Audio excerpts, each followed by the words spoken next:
ourselves. We all shine. Together, we are Black beyond measure.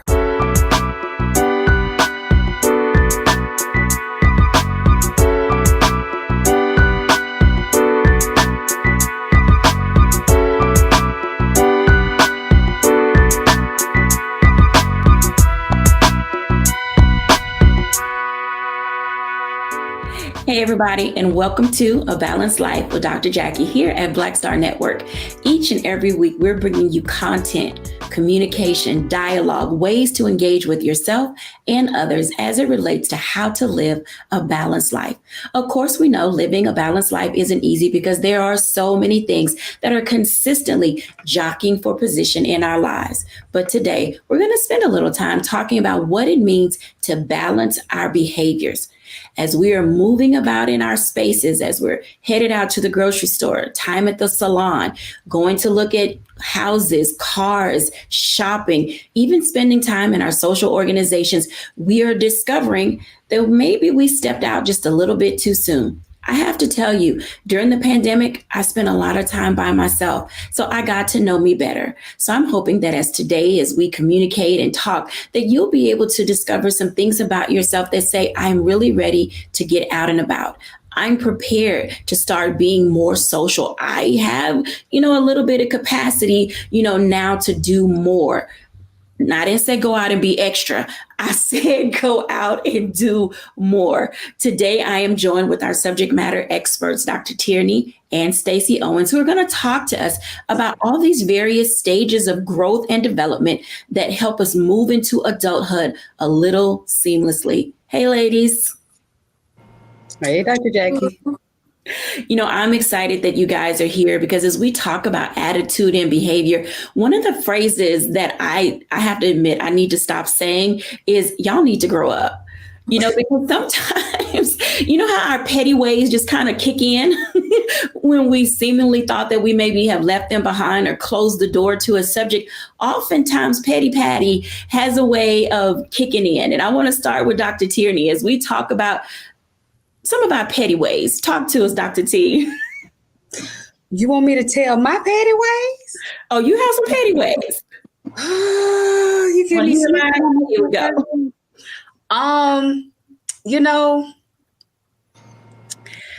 Which one I want to pull out? So I like to sometimes call myself Petty Betty. And I have to check Petty Betty, sometimes because a lot of times the thing that gets me in trouble is my pettiness. This right here. So somebody might say something slick and I always got a petty comeback, a slicing comeback. And so I have to check my mouth because my mouth is where I will get real petty, real fast, and the reason I had to check it is because I recognize like when I was younger, I was always that friend that everybody would say, hey, call Sprint for me. And, because they did this with my cell phone bill or call these people, and by the time I got done, you had free minutes, you had, some extra stuff because this was just slice and dice, like no other. And so I had to recognize like that is not the way. It's a gift of mine, clearly, it's a gift of mine, but I was using it in the wrong way. And so sometimes when that wrong way wants to come out, it wants to come out in a petty, slicing, kind of cutting type of way. So I have to like check my mouth and be like, Petty Betty, shut up. Petty Betty, we're going to put her on pause. All right, Stacey. I mean, I think everybody has a little bit of petty in them, It's just how do you utilize it? Do you utilize it to hurt others? Do you utilize it for self-satisfaction or self-gain?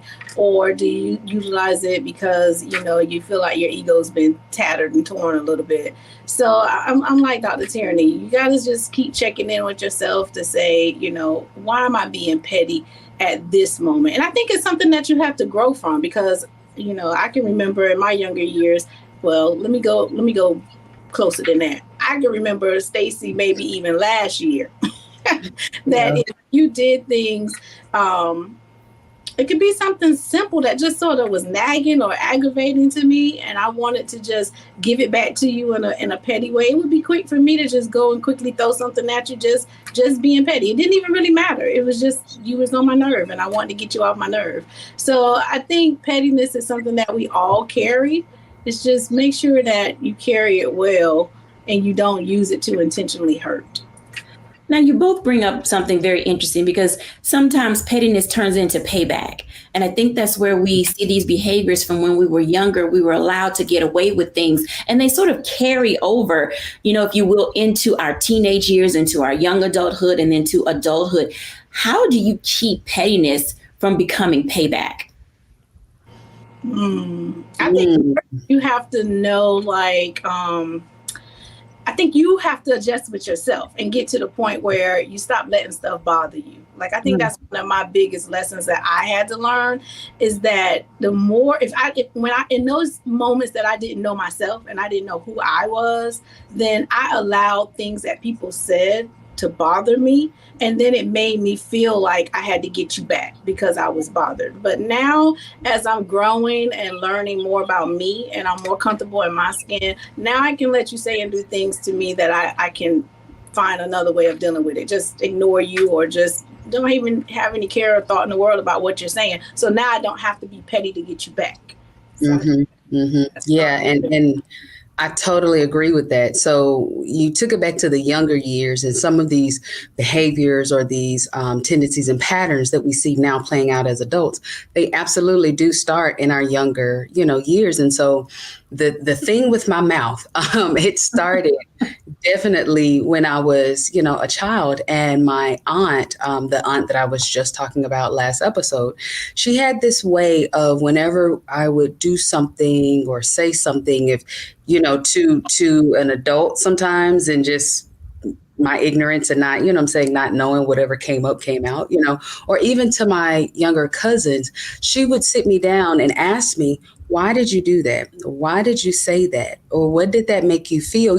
To start that process of me being more introspective, instead of just external and this is what I did because I did it. Or, she would stop me and say, okay, well, how do you think that made them feel? And so she made me first think about what I felt and then to think about what the other person, felt. And so doing that introspective work very early on, before I even understood what introspective was, that carried over into my adulthood, so that when the pettiness wants to come up, I can almost hear my aunt saying, okay, what are you feeling? Why are you thinking that? What is going on, and how would that make that other person feel, or what damage could that ultimately do to the relationship, to the friendship, or to the business deal, or whatever, it is. So that's how we kind of can curtail some of that pettiness. It's just by being more introspective. When you both talk about the things that you've stated, something that popped to me was naivete. And oftentimes people are just naive as to when they're being taken advantage of, when they're popping off at the mouth. At what age does that no longer become acceptable? I mean, some people are just naive because they've been sheltered all of their lives. They're just things that they do not know. But there are other times I think that I've seen people use that as a way to be manipulative. Talk for a minute about naivete and the role that it plays in helping us mature. Stacey. Oh man, I was going to say, can we put a number on that? Because I've seen some pretty older adults are still very naive. And I think it comes from a little bit from experiences and a lot from, did you learn how to regulate your emotions? And did you learn how to tap into just learning how to be social with others? So I think it starts with the experiences and the environment that you come from. I don't know if I would put a number on it because, man, I still see some 50-year-olds that's still pretty naive if you haven't done your self-work. I agree. I was going to say the same thing. I don't know if there's an age where we would say, okay, this is where it stops or starts, But in addition to what Stacey was saying, I would add, what is your responsibility level? There was something that my mom used to always say, if you want this level of responsibility, then you got to come to the table correct. You got to pay the cost to be the boss, Mm-hmm. So when we're talking about, different levels of leadership, different levels of responsibility, if you're trying to get that promotion on your job and you want to be the supervisor or the manager over a team, then some of that naivety that you may have, about life, work environments, you can't hold on to that and then be an effective leader. So along with exactly what Stacey said, we have to also look at our responsibility level, and that be an indicator of, okay, when it's time to grow out of those, things like the Bible said, when I was a child, I thought as a child, I spake as a child, I act as a child. But when I became a man or a woman, I let go of childish things. As you get that responsibility level, that maturity level, you have to let go of those childish things, that naivety. When we come back after the break, I want to talk about those things for just a moment, because not only do people find themselves in situations, of being naive, they also find themselves in situations of being vulnerable. And oftentimes our stages of development, our psychological maturity, our physical maturity don't always match up. I know I can hear you guys saying this. They act like they're 15, but they're 35. She acts like she's 21, but she's only 12. There are times in our lives where we grow into stages because of life and experiences. When we come back, we'll talk about how do life experiences challenge us to hone into proper behavior, but then begin to let go of other behavior. We'll be back after the break.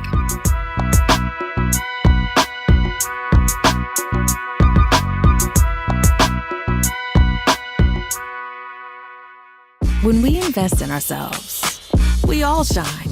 Together, we are Black beyond measure. Hatred on the streets, a horrific scene, a white nationalist rally that descended into deadly violence. White people are losing their damn minds. As an angry pro-Trump mob storms the U.S. Capitol, we've seen shooting. We're about to see the rise of what I call white minority resistance. We have seen white folks in this country who simply cannot tolerate black folks voting. I think what we're seeing is the inevitable result of violent denial. This is part of American history. Every time that people of color have made progress, whether real or symbolic, there has been what Carol Anderson at Emory University calls white rage as a backlash. This is the rise of the Proud Boys and the Boogaloo Boys. America, there's going to be more of this. Here's all the Proud Boys, guys. This country is getting increasingly racist in its behaviors and its attitudes because of the fear of white people. The fear that they're taking our jobs, they're taking our resources, they're taking our women. This is white fear.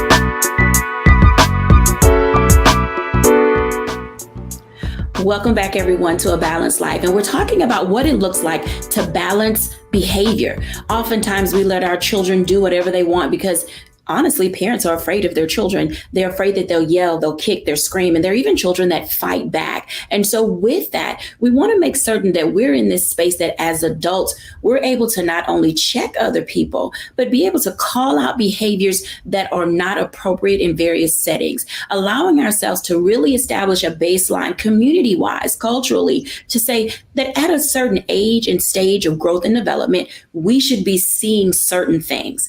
I want to bring our guests back in because as we're engaging in this conversation, I identify and recognize that, we usually say that when a person is 18 years old, we consider them to be grown.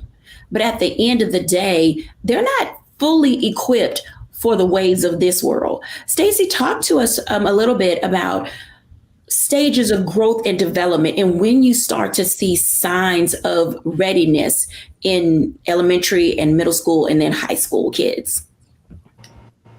Again, those ages and stages comes with experiences. I can see some elementary kids. I can go down there right now and pull some of my kindergartners who act just like old women. It's like they've so been here before, And you can tell that they're heavily influenced by their grandmothers in the home and so forth, and life experiences. I have some middle school children who have been put in the role of the parent.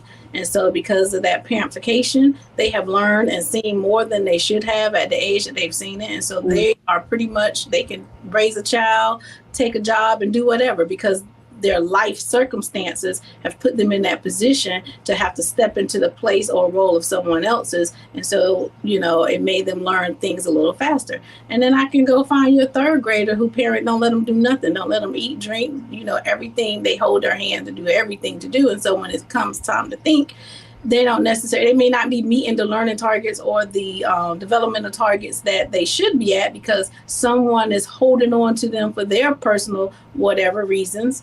And then I can take it personal to my son. I mean, my son was misunderstood when he was younger. He's 30 now, but he was labeled with ADHD and all those kind of things. And his executive frontal part of his brain matured much slower. So now, as a 30-year-old man, he's getting ready to graduate from college in a couple of weeks. But he was one at 18, where my daughter was able to go to college and do everything on her own. He struggled with that. He wasn't, developmentally ready for it. It took him a little longer and a little harder to learn those life lessons. What kept him above water, though, is the structure that was provided, along with allowing him to take a couple of hard hits so he can be bumped back into place. But then keeping, your arms around him enough so that he didn't go too far to the left. And so now you can see him growing into that manhood. So really, it just depends on life circumstances and what is around your table that can help you move through your developmental stages. It definitely don't always fit the way the psychologists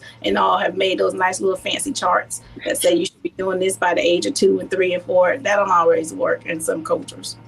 I think you bring up an excellent point, because oftentimes we do have to kind of go off script. Some people, live by the book. What did the TV person say? Let me call WebMD, this, that, and the other. And sometimes we have to just step back and look at our own life situations and say, how do I balance the space that I live in? Dr. Tierney, talk to us. So one of the things that, as you were talking, that really came to the forefront, something that I see a lot with parents with small children, when they'll do little things or snatch, their friends' toys, or, these little antics, the parents, oh, is that cute? Oh, that's so cute. No, that's not cute. That's not cute at all. So a lot of the things that we're seeing very early in children, a lot of times we'll think like, oh, that's just cute. Oh, they just a baby. Oh, and that's not just not enough. No, it needs to be addressed, right then, when you're starting to see these patterns of the selfishness, of the pettiness. We have to address those things and not just say that they are cute just because it's in a little person. Because remember, that little person is going to then turn into a big person that's still petty, that's still selfish, that's not compassionate, that want to cuss everybody else out when they don't get their way. They're still going to throw tantrums on a bigger scale, So when we see those things happening in youth, and my grandmother actually had this thing where she had a lot of she still does, has knickknacks, on her tables. And when someone would come over, my aunt or uncle with their new baby, and the baby's a toddler and want to start doing the reaching, my grandmother did not move not one knickknack off of her table. She did not, well, granted, this was some in the 80s, so child in the house wasn't really a thing back then. But you know where I'm going with this. But she did not just overly childproof the house, because in her method was, you can train that child to know what to touch, what not to touch, where to go, where not to go. If you overly baby-proof the house and overly, then how are you training them? Then they have to then live a life where you're constantly making it smoothing the way for them. You're constantly making a way for them to not touch the things, instead of training them to have some sense of self-control.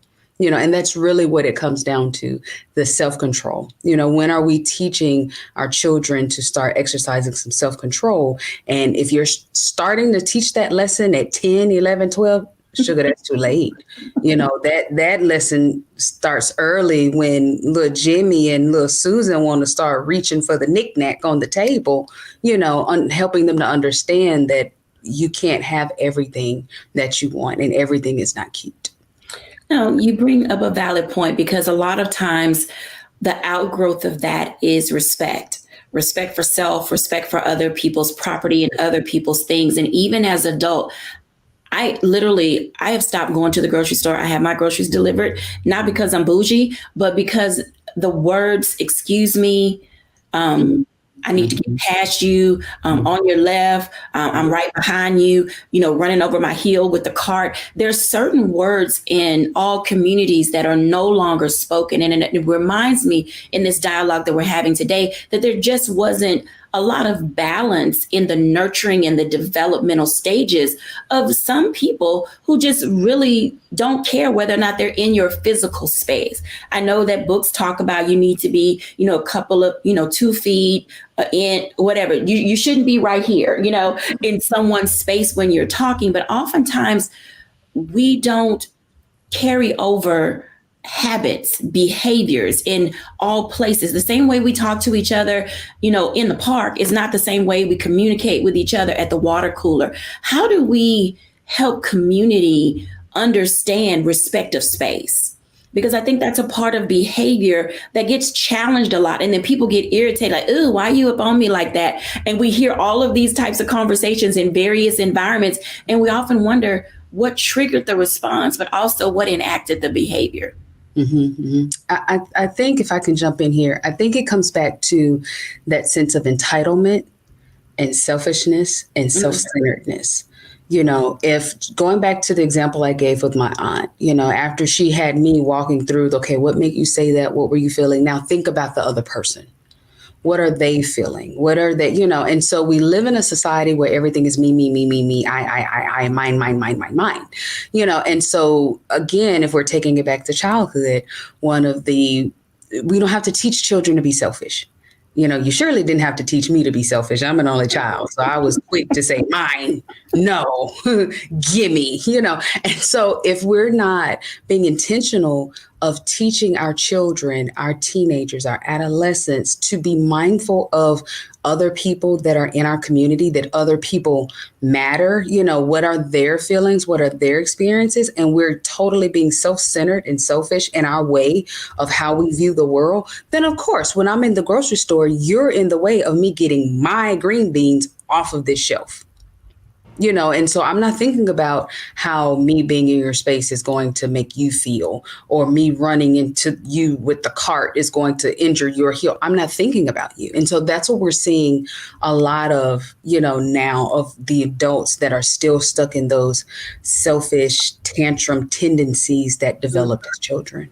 I want to add on to that, because, you know, you brought up a topic when we were talking about tantrums and how your aunt or your grandmother didn't, you know, move anything. I think part of that entitlement too is when we are specific about teaching people how to recognize their feelings and then regulate their feelings within themselves, and not expect for somebody else to do the regulating for you. Because as an adult, what those tantrums become is rageful. Yes. That emotional outburst. They start having those meltdowns, even if it's a silent meltdown where you're stomping and pouting and ranting and raving and insulting people. And you see a lot of that going on in a lot of the videos and stuff that's being, you know, displayed through social media. And you're like, well, why are you there? What made you so upset that put you to the point where you had to go into a full out adult emotional meltdown? And so I think the lacking of teaching people that it's your responsibility to self-regulate, because nobody owes you nothing. And then on the flip side of that, you know, being able to confront, like, you know, I'm the queen of confrontation. Like, I'm gonna take all the smoke, and not in a negative way. But if you come to me with some madness, then I have a responsibility to try to talk to you or say something to you about how you're impacting me. We just don't need to brush over some stuff. But of course, when they're in the rage mode, you can't really engage in those moments. But if you're close enough to my circle and I'm gonna see you again, I need to let you know that wasn't cool and how we need to move forward with that. Absolutely. I love this. So when we come back after the break, I want us to talk about that. We're going to dive into how do we manage the ranting, the raving, and the releasing, because each of those three things are different. And if we're going to heal from the hurt that other people have brought onto us by themselves not being emotionally balanced, by us not being in a mature space, then we really need to talk about how do we balance our emotions in order for us to have appropriate attitude and behavior wherever it is we find ourselves when we're back after the break.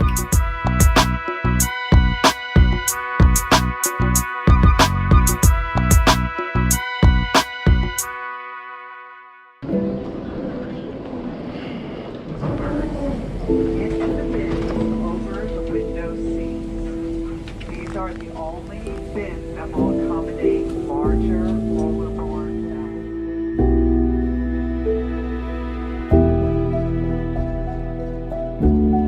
They put 10 in here? 10, and you don't come out till you die. And you eat him, you eat 10. Oh my God.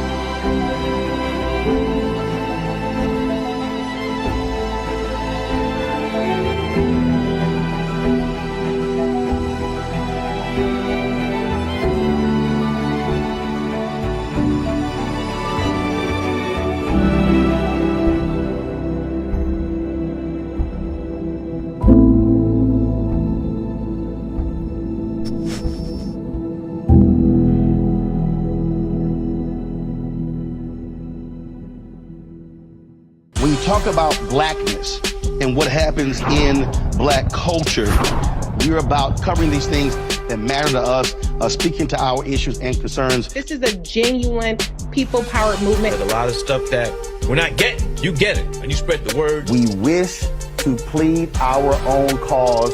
Too long have others spoken for us. We cannot tell our own story if we can't pay for it. This is about covering us. Invest in black-owned media. Your dollars matter. We don't have to keep asking them to cover our stuff. So please support us in what we do, folks. We want to hit 2,000 people, $50 this month, raise $100,000. We're behind 100,000, so we want to hit that. Y'all money makes this possible. Check some money orders. Go to P.O. Box 57196, Washington, D.C. 20037-0196. The Cash App is $RM Unfiltered. PayPal is R Martin Unfiltered. Venmo is RM Unfiltered. Zelle is Roland at RolandSMartin.com. When we invest in ourselves, we all shine. Together, we are Black beyond measure.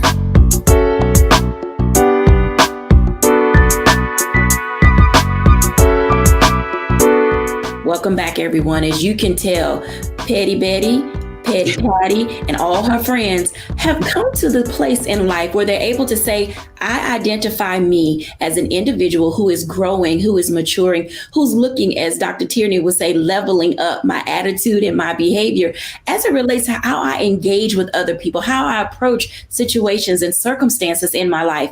Ladies, let's talk about that for a moment, because the ranting, the raving, the raging is all a part of releasing, but there's a way to do that where it's not toxic. Let's talk about toxicity for a moment, because there are some times where we have to really be able to say, I need to mature. I need to level up in my attitude. I need to level up in how I approach things. Dr. Tierney, share with us, what does it look like to be able to release ourselves from those things that have hemmed us up, that literally people have stepped on my heels, people have talked to me crazy, I've been irritated all day. How do I get myself back to balance? First thing is just to focus on self. A lot of times we get stuck because we're overly focused on what they did. What they said, what they did, how they did it, they came to me, how dare they. We need to take our eyes off of them and put them onto ourselves. First and foremost, through the process of forgiveness. We have to forgive them. We have to release them from whatever it is that they did, so that not for them. This is not a past. This does not make what they did okay. This does not excuse them at all. By forgiving them, you are giving yourself the gift of freedom. so that you're not replaying and reliving everything that they did over and over and over again in your head, because they are taking up space in your head and your heart that's keeping you from moving forward, that's keeping you raging, that's keeping you ranting, all because of what they did. So the first thing we have to do is release them, forgive them. Then we have to look at, okay, what is it that I want to feel? How do I want my days to go? What is it that I want to do or to manifest in my life? That's where you then put your focus there and look at, okay, what behaviors are conducive to that and what behaviors are holding me back from that, so it's at that place where you get to see, okay, when I rant and rave and go into a rage and all of those things, some of the people that I actually want to have in my life, some of the good opportunities that I want to see manifest in my life, those behaviors are actually pushing them away from me. Because ultimately, if you rant and rage and do all of that, that's your prerogative. But it is also my prerogative to decide how I want to interact with you at that point. It's that job's prerogative to decide if you are still an employee, so you have to take ownership of that, let go of who did what and said whatever, forgive them, release them, focus on you, focus on your healing and what it is that you want to see manifest in your life, and then address those things that are not conducive to that and start implementing some things that are conducive to that. Let me ask you a follow-up question. How do you do that without being judgy? Judgy. Okay. You don't have to judge the person. So let's take it back to what I was saying about releasing and forgiving the other people. I don't have to judge the person and stand in judgment and well, they said and they did. I don't have to do that in order for me to be whole. I don't have to judge. And when we judge, we sit in that seat where we say what they did was wrong, bad, good. We take the gavel in our hands and we make an assessment of their actions. You don't have to assess their actions in order for you to do what it is that you need to do for you. So we don't have to judge them in order for us to move forward. Now, often that happens because we are still sitting and looking at them and putting the focus on them. And we want to talk about them and we want to, how could they do that to me? Because there's some sort of retribution that we find when we do that. But we don't have to judge them in order for us to do what it is that we need to do.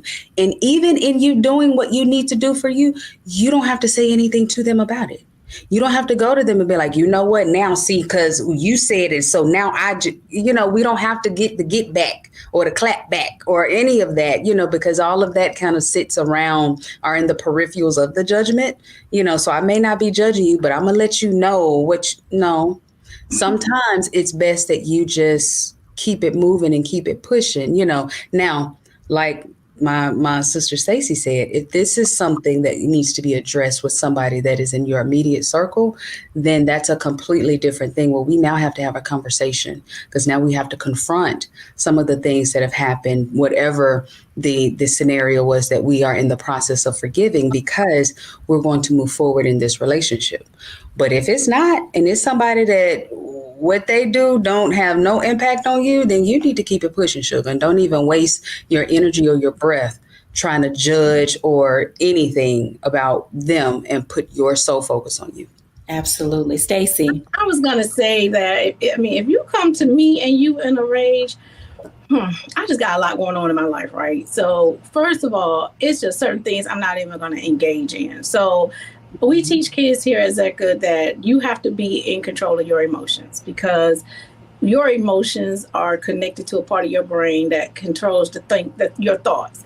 And when you lose control of your emotions, you stop thinking. So I'm going to realize that I say, if you come here rageful, you're not thinking right now. So I'm not even going to engage with you. I'm going to tell you, when you get yourself together and you can have a respectful conversation, you can come back and have a conversation with me. But right now, I'm not going to engage in that. And if it's something that's happening in Walmart, I'm certainly not getting ready to give somebody time that's not finna put money in my pocket. So I'm just going to walk away from you, and you can stand over there and have all the rages and meltdown that you want to have. The second thing I don't do is I don't take any of it personal, because your meltdown and whatever is going on with you, for you to communicate in this way, has everything to do with you. And if I make that about me, then that's going to, harvest some time with me that's going to take away and waste my time. So I don't take anything personal. It might be just the moment you're going through. I don't know what happened to you moments before you approached me or moments before I came into this space of this rage. So I'm always thinking about safety first. I got to keep myself safe. And then when I remove myself totally from it, I need to reset myself because I'm sure it did some type of emotional trigger for me. So I need to go somewhere and have a kumbaya moment, take a couple of deep breaths, flush it out of me and release it back into the world and not allow it to absorb me. And I don't do any of that with judgment. I just like to say, it's you. Like, what is it about you that make you communicate like that? I got to keep it off of me. And then I might give a 30-second thought to, is this person dealing with PTSD? Is it some type of mental illness? But, we tend to throw mental illness lightly now. Every time somebody's doing something that they can't regulate their emotions, we like to people that has a mental illness. And all of this is not a mental illness. Some of this is your need to just learn how to control your emotions. Mm-hmm, mm-hmm. And I was going to say, if I could add something else to that, once I get, in situations like that, that's why I have to put a rope around Petty Betty, because Petty Betty wants to jump in and, say something. But if I can rope Petty Betty in, which I'm pretty good now at roping Petty Betty in, then I can pull out Praying Patty. Mm-hmm. And I will walk away from the situation and say, okay, well, Lord, just cover them because I don't know what's going on, but Lord, you do, and praying for them because it could be a mental illness. It could be that they had a bad day. It could be that their life is falling apart and in shambles, and so making sure that I pause me long enough to pray for the person, even if I don't know them as I'm, moving on with my day and not let Petty Betty jump in and, add to it. Oh, there are definitely times when we're able to upset our own apple cart. I literally just was reading a quote yesterday and it said, how a person treats you is their karma and how you respond is yours. And I think that as we're discussing and dialoguing, we have to be in that space of being careful and cautious with how we treat people, definitely for our own safety. I will say this pandemic, I think we're all triggered by 1,000 things and we just never know which day we're going to literally fly off the handle or someone next to us is going to fly off the handle or someone is, you're on the highway and then someone, road rage begins to happen for, someone's following you or, peering into your car, looking at you when you get to a stoplight. There are just so many things that are happening today that we just don't fully understand or comprehend. So the goal of our conversation today in this show specifically is to help us manage and balance those things because oftentimes we can put ourselves in harm's way. When we come back after the break, I want to have just a little bit of insight from our guest today related to where do we go from here? We've talked a lot about what it looks like to self-assess. What are you doing? Why are you doing it? And how is it impacting you? But then the second side, the flip side to that is how is what you're doing impacting other people? And honestly, do you care? When we come back after the break.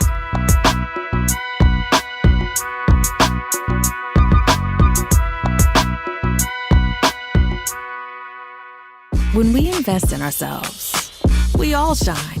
Together, we are Black beyond measure. I'm Deborah Owens, America's Wealth Coach, and my new show, Get Wealthy, focuses on the things that your financial advisor and bank isn't telling you, but you absolutely need to know. So watch Get Wealthy on the Black Star Network.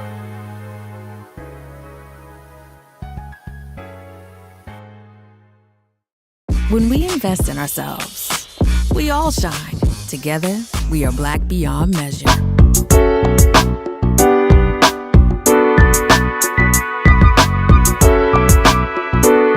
Welcome back, everyone. Tips, tricks, hacks, self-help, call it whatever you want. When we are here at A Balanced Life, we are designing what we do to really tap into how do we become better. Stacey and Dr. Tierney are here today to guide us through some of the things that we may not identify and recognize as habits and behaviors that set us off. So I want to invite them in to talk to us just a little bit about how do you put a pin in it. As Dr. Tierney says, take a beat. As Stacy says, pause. How do you know when to check yourself? Jump right in. You keep dealing with the same thing the same way, and you keep having the same issues with people, and the only thing that hasn't changed in those circumstances is you, then now you need to check in with yourself, because everybody that you engage with and interact with is not going to have the same identical problem. So it might be something in your character that's lacking that you need to adjust, and you keep getting this life test by people coming into your life triggering those moments.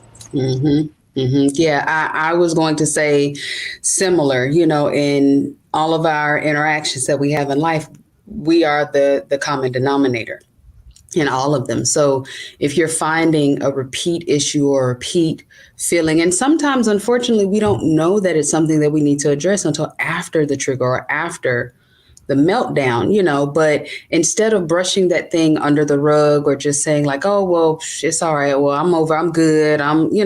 Take a minute to really, again, I go back to my aunt. Hey, Stephanie, I go back to her and say, okay, what was that? Why did you feel that way? What was going on, that led to that? Just asking yourself those questions and doing that introspective work can help you to figure out what's really going on with you, to really start seeing where you need to put a pin in things, or if it's some situations that you need to not engage in anymore, or some people that you need to not engage with anymore because those things or those people or those situations are bringing out, the worst in you and not the best in you. I want to ask Stacey a question, because oftentimes we see these building blocks in our lives.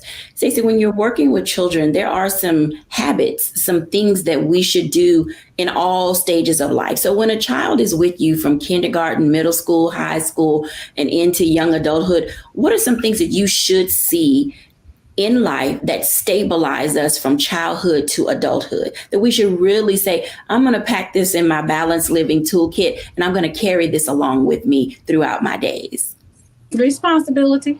Like, can you take responsibility for what you've done? Can you take responsibility for the actions or the choices that you made? I think we do kids a disservice when they make a choice that causes an adverse reaction, and then we make excuses for them and give reasons to why they did it, instead of holding them accountable to taking responsibility for whatever the action they've done, even if that action resulted into failure. I think teaching kids early that it's okay to fail, that it's okay to not do everything right, and that you should, give appropriate feedback to the failure and help them think through, help them develop that growth mindset where they can recognize, I didn't do my best at that, but here's some feedback that I can listen to and help to improve. That helps me take responsibility. That helps me, see how I can always grow from one moment to the next. And it just that's that one thing that you want to take into your adult life, that, hey, the world don't owe you anything. And when we don't do that, we set them up for failure to the point where they can't grow from it. And then they become unemployable. Then they blame everybody at the job for the reasons why they can't come in and make good decisions. So teach kids how to take responsibility. I love that R word, responsibility. Dr. Tierney. I'm going to give you two. I'm going to say compassion and forgiveness. Teaching children very, very early, right along with that responsibility and accountability piece, teaching children very early to see more than just themselves.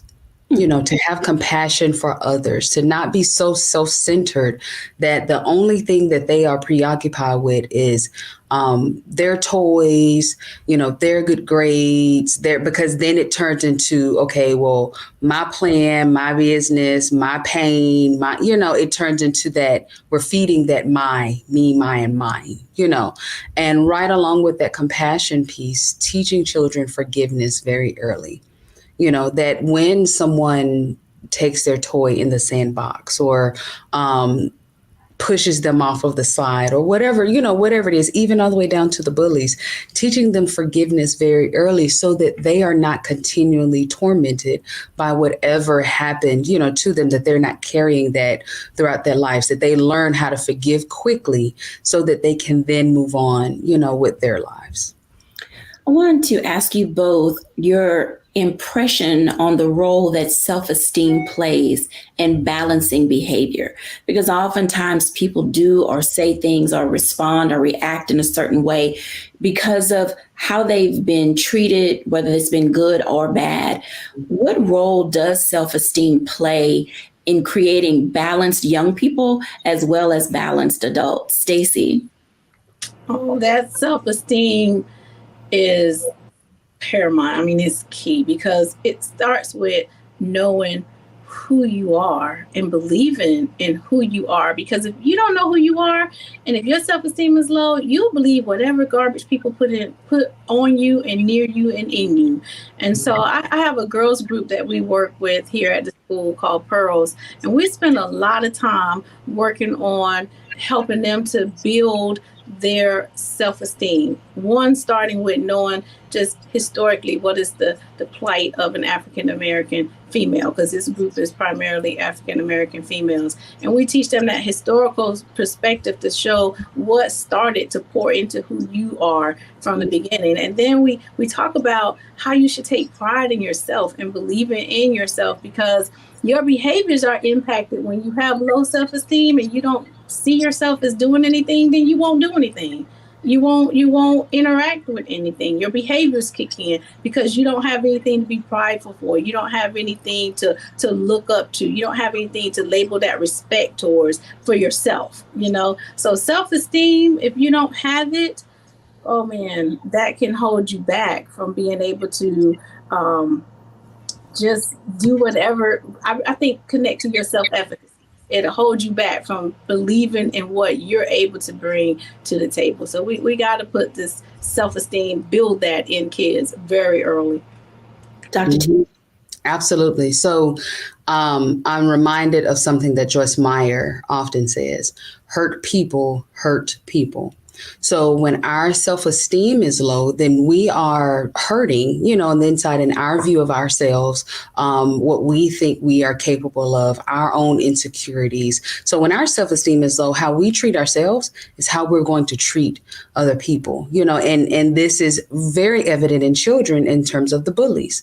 Oftentimes, if you find bullies, they're not very confident kids. They come from, difficult backgrounds often, or they have a parent that's, demeaning them. And so then they go and bully, a child to replicate the things that they're seeing to help them feel, to feel better. So when we're talking about this self-esteem piece, we can also look at it from that behavioral piece of whatever your self-esteem is, it's going to impact your behavior. It's going to impact the behavior of your children. So making sure that not only do our children, feel esteemed and they feel secure and they feel confident, but that also our teenagers and our adults, are feeling that way as well. And if you find that you are feeling insecure, we all have insecure moments, but if you're finding that more often than not, you're feeling less than, you're feeling like you're not enough, you're feeling insecure, then this is where I absolutely would tell you to seek the professional help of a coach or a therapist,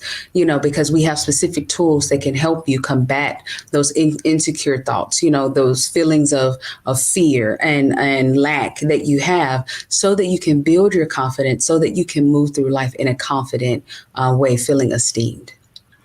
In social media, on our phones and many of our devices, we have emojis. And I remember, in school, and we're teaching about temperament and behavior and all those things, they would put up the little chart and it would ask you, are you happy? Are you sad? How do you feel today?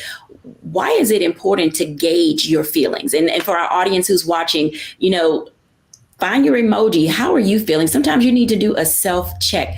Why is it important for us to gauge throughout the course of the day how we're doing, because how you wake up in the morning may not be where you are at midday, and then may not be where you are in the evening. And then whatever either of those are carries over sometimes into the next day, giving us, feelings of apathy or empathy or sympathy, or, feeling in some ways that we are just not capable.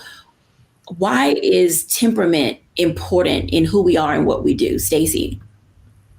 I tell my teachers every morning when the kids come in, we use something very similar to that. They have to check in, whether you use an emoji, whether you use Jamboard or something where you're able to have kids to state how they're feeling at that moment, right? Because 1,000 things can happen at home before you even get on the bus to come to school. And your mood regulates your thoughts and your behaviors. So if you come to school upset, and no one knows that, you had something happening to you before you even got to school, now you're not doing your work. Now you're not being productive. Now you're not being able to learn how to be a productive citizen. So we start dealing with issues that really ain't even the real issue.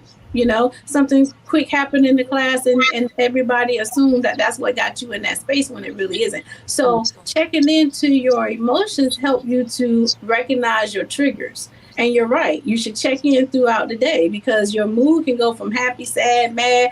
All of this is experiencing within the day. And at the end of the day, all of that is impacting the next thing or the next decision that you're having to make or the next task you're having to complete. And that's going to impact the quality of that decision or the quality of that task. So the only way you're going to regulate that so that you can stay productive is to be that in tune to, I was happy a few minutes ago and then this happened and now I'm feeling a little sad.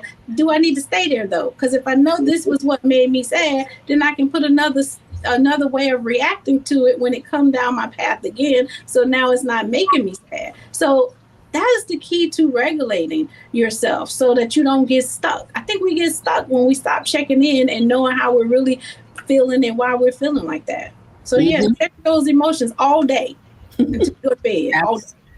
Absolutely. And let it inform what you do. So if I know that I'm in a funky space, then I know I need a minute. I need a timeout. I need a pause, before I go. And I don't care what may be scheduled or planned, or, I may take that 5 minutes before I walk into whatever that thing is, because I know that if I walk into it with this funky headspace, then whatever it is, it's not going to turn out the way that I ideally want it to be. And this could be professional. This could be personal. This could be a conversation. This could be, a party. This could be anything, so making sure that you're touching in with yourself, it helps to make sure that you are interacting with individuals, with situations in the way that you would like to, that you're showing up as your best self. And if you are in a space where you can't show up as your best self, that's when it's okay. Well, guys, I don't think I can go. I need to sit down. I need to quarantine myself, before I, be triggered or any of those things. It's totally okay to decline the invitation. It's totally okay, to not go and take a minute, for yourself. So making sure that you are allowing the information that you receive as you're assessing, where you are and assessing your emotion, allowing that information to inform how you move throughout your day. When we come back after the break, I want to give my reflections.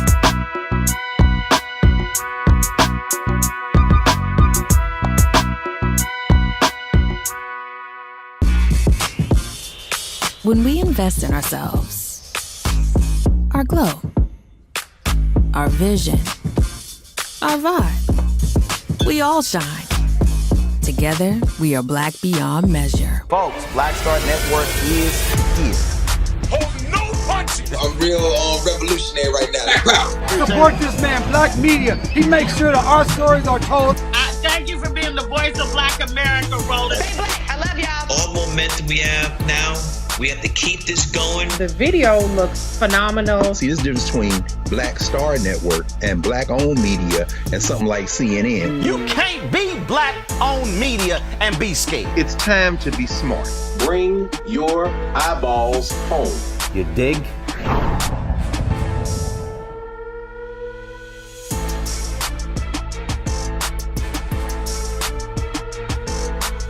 When you talk about blackness and what happens in black culture, we're about covering these things that matter to us, speaking to our issues and concerns. This is a genuine people-powered movement. There's a lot of stuff that we're not getting. You get it, and you spread the word. We wish to plead our own cause. Too long have others spoken for us. We cannot tell our own story if we can't pay for it. This is about covering us. Invest in black-owned media. Your dollars matter. We don't have to keep asking them to cover our stuff. So please support us in what we do, folks. We want to hit 2,000 people, $50 this month, raise $100,000. We're behind 100,000, so we want to hit that. Y'all money makes this possible. Checks and money orders go to P.O. Box 57196, Washington, D.C. 20037-0196. The Cash App is $RM Unfiltered. PayPal is R Martin Unfiltered. Venmo is RM Unfiltered. Zelle is Roland at RolandSMartin.com.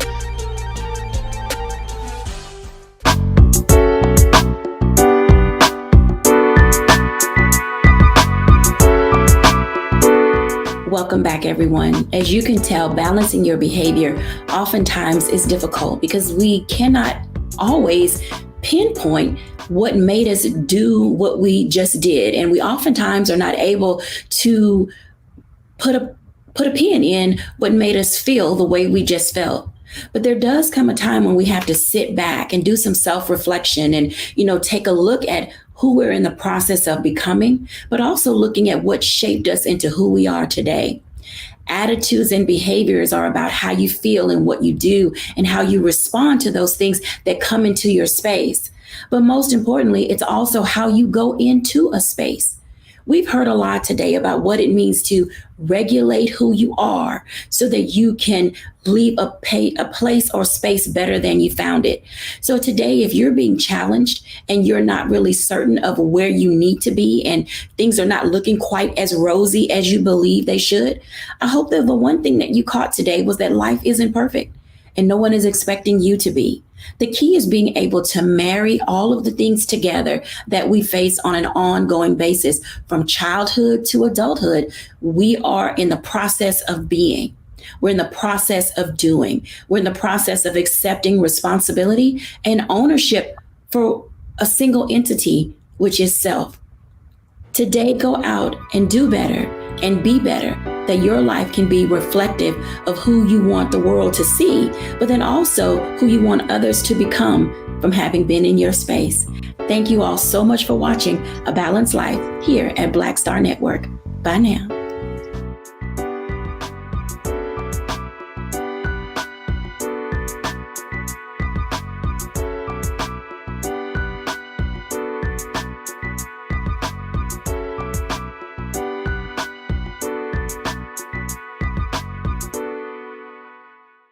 When we invest in ourselves, we all shine. Together, we are Black beyond measure. Hatred on the streets, a horrific scene, a white nationalist rally that descended into deadly violence. White people are losing their damn minds. As an angry pro-Trump mob storms the U.S. Capitol, we've seen shooting. We're about to see the rise of what I call white minority resistance. We have seen white folks in this country who simply cannot tolerate black folks voting. I think what we're seeing is the inevitable result of violent denial. This is part of American history. Every time that people of color have made progress, whether real or symbolic, there has been what Carol Anderson at Emory University calls white rage as a backlash. This is the rise of the Proud Boys and the Boogaloo Boys. America, there's going to be more of this. Here's all the Proud Boys, Dave. This country is getting increasingly racist in its behaviors and its attitudes because of the fear of white people. The fear that they're taking our jobs, they're taking our resources, they're taking our women. This is white fear.